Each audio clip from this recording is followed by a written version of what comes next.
Hello, आज मी इथे बेसन बनवत आहे। याला काही ठिकाणी झुणका किंवा पिठलं असं पण म्हणले जाते। तर इथे मी 2 वाटी चण्याच्या डाळीचं पीठ घेतलंय, म्हणजे बेसन। विदर्भामध्ये याला बेसनच म्हणले जाते, चण्याच्या डाळीच्या पिठाला।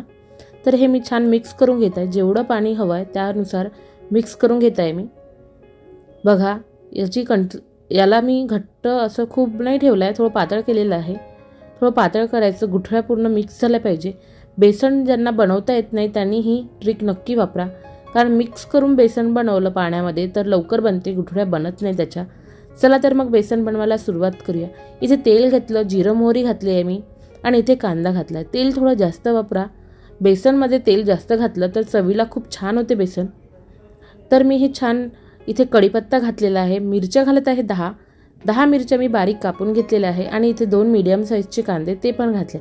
कांदा थोडा जास्त घातला तर चवीला खूप छान होते बेसन, त्याच्यामुळे कांदा थोडा जास्तच घाला। आणि इथे मीठ घालत आहे, त्याच्यामुळे कांदा मिरची हे लवकर शिजलं जाईल। मध्ये कोथिंबीर घालायची, त्याच्यामुळे बेसनाची चव खूप छान येते। तर इथे मी थोडी कोथिंबीर घातलेली आहे। लसूण घालत आहे मी इथे। लसूण छान शिजवून घ्यायचा। लसूण छान शिजला की यामध्ये मी टोमॅटो घातला। इथे मी 1.5 टोमॅटोचा वापर केलेला आहे। बेसन थोडं आंबटसर लागलं तर चवीला छान वाटते। थोडी कोथिंबीर घातलेली आहे। हे छान मिक्स करून घ्यायचं, हे पूर्ण छान शिजवून घ्यायचं आहे।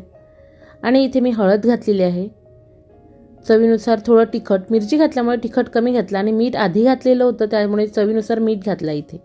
हे छान मिक्स करून घेतलं। त्यानंतर इथे मी भिजवलेलं बेसन घातलं। या वेळेला भिजवलेल्या बेसनापेक्षा तुम्ही सुकं बेसन पण यामध्ये घालू शकता, पण गुठळ्या बनण्याची शक्यता असते, त्याच्यामुळे भिजवलेलं बेसन नक्की घाला। इथे मी पाणी जसं आपल्याला हवं त्यानुसार करू शकता।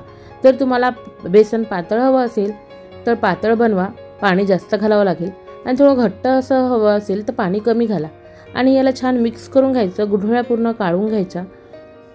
विदर्भामध्ये खूप फेमस असं हे बेसन आहे, तर इकडे खूप आवडीने लोक खातात। भाजी कोणती नसेल भाजीला भाजीपाला तर हे बेसन बनवून खातात।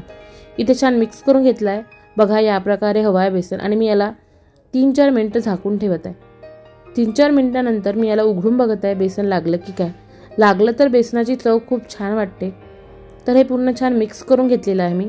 आणखी याला मी झाकून ठेवत आहे। बेसन मी 5 मिनिटं आणखी झाकून ठेवणार आहे। बघा, बेसन शिजलेलं आहे, छान असं सुटून राहिलेलं आहे कढईतून हे। तर या प्रकारचं झुणका किंवा बेसन किंवा पिठलं हे तुम्ही नक्की ट्राय करा, तुम्हाला पण फार आवडणार।